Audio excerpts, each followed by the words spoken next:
Take a break from your busy schedule and join Harold Sala for Guidelines for Living.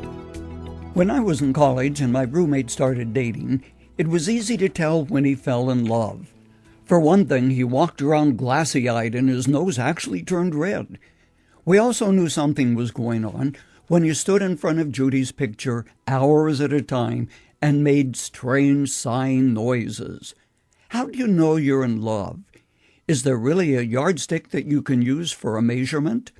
There are some marks on the yardstick which help you know whether it is the real thing which has put the bite on you, or else is simply an imitation of the real thing.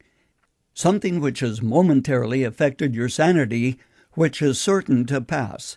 The following are guidelines that will serve as a measurement on the yardstick of love. 1. You know a relationship is moving toward love when you begin to think in terms of what you can give instead of what you can get out of it. That was Paul's assessment when he wrote, "Love is patient, love is kind, it does not envy, it does not boast, it is not proud, it is not rude, it is not self-seeking, it is not easily angered, it keeps no record of wrongs." The individual who thinks of a relationship in terms of what he or she gets out of it, whether it is personal gratification or a house which comes with a husband, isn't really love. He or she is enlike, which is a good deal different. 2. You know your relationship is going somewhere on the yardstick of love when you begin to think in terms of we and ours instead of I and me and mine.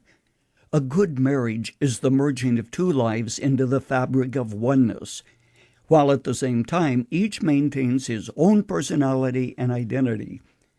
When one or the other in a relationship insists on smothering the other, it's dangerous. The uniqueness of marriage is to become one, yet each is a person loved and respected by the other. 3.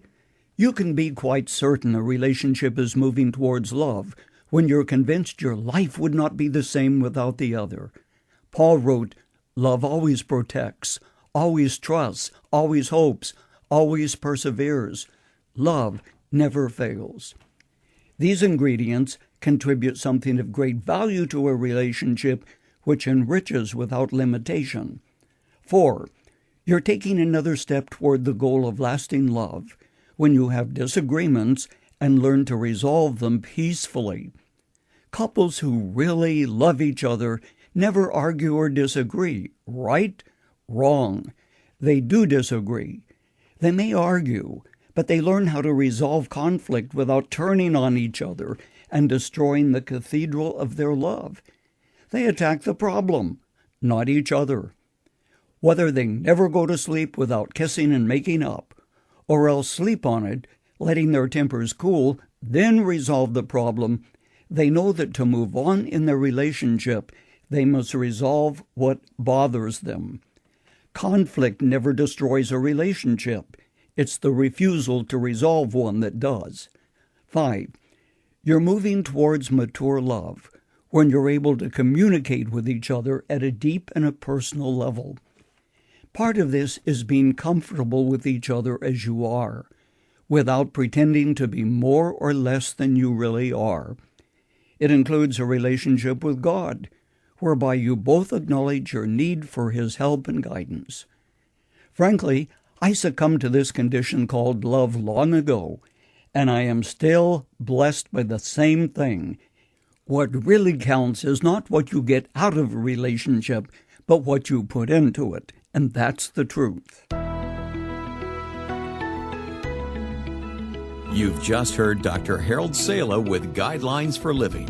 If you'd like to listen to the program again, download a copy, subscribe to our devotional, or view other resources, visit guidelines.org. We would like to hear from you too. You can email us at info@guidelines.org. Thanks for listening, and we invite you to join us again for the next edition of Guidelines.